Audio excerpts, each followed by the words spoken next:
So the other day, a friend linked me a GameSpot article about Splatoon. You know, that Wii U game that's clearly designed for kids, that's clearly designed by a company that does not seem to give much thought to the competitive scene when they're making their video game.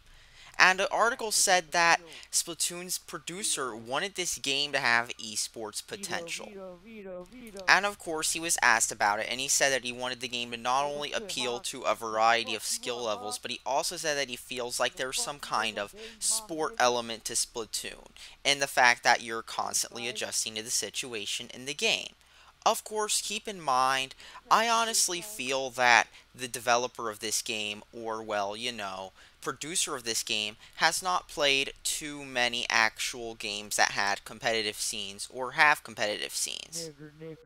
Now, one of the first things you need for a game to have a good competitive scene is the proper infrastructure in the online mode, for example. Halo 3 had it. Halo 3 not only had a working multiplayer, but Halo 3 also had, with the multiplayer, an ability where you could actually talk to other teammates using a headset.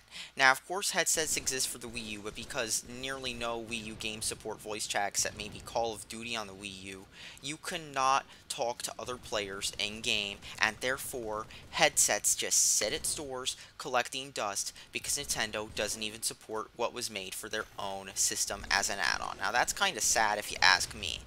I mean, usually you have games supporting stuff that everybody has on the console. I mean, with the Xbox 360, I think nearly every online game supported voice chat. But yet the Wii U, most of the games on it don't even support voice chat. Halo 3 also had ping indicators, so when you were playing online, you could tell if the game was lagging because the person hosting had a poor connection.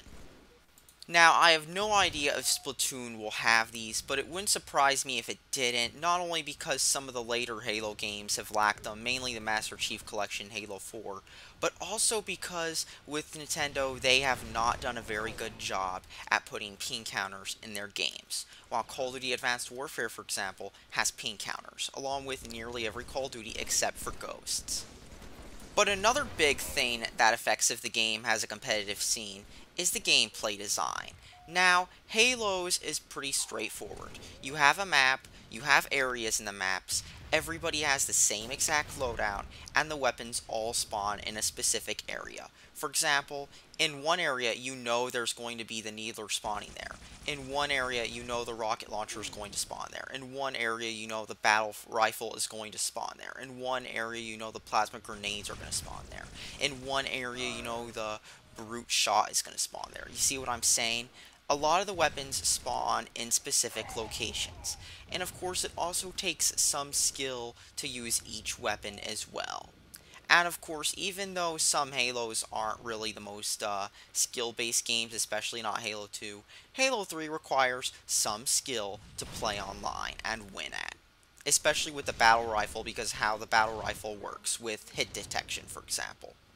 Now, Splatoon, on the other hand, while Halo does have more than just a team deathmatch mode, while Halo also has modes such as King of the Hill, Capture the Flag, Oddball, just to name a few, Splatoon's gameplay seems to revolve around a gimmick.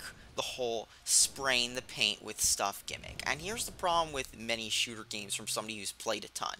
Games that revolve around a gimmick wear off quickly. I mean, Titanfall's a good example. That game's whole gimmick was the Titans. And not only did it come out that the Titans were unbalanced after you played the game for quite a while and realized just how overpowered Titans were, but then you started to realize other flaws with the games too, such as the huge maps, but yet the low player counts, for example. And, of course, that game died off quickly once the gimmick wore off. And, of course, it was even crazier when you had the whole playlist where there would only be human players instead of bots or titans, and next thing you know, you could see just how poorly designed the maps were.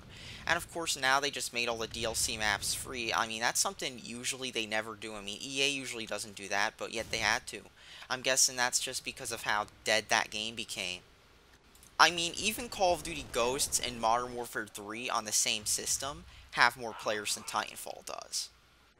And of course, doesn't the whole cover, like, the whole area with paint sound like a less tactical version of Halo's Territories mode or Battlefield's Conquest mode? I mean, those two games had similar modes that are actually, they require more skill because you have various set places in the map where you have to capture. And that requires some skill and strategy if you've actually played the modes.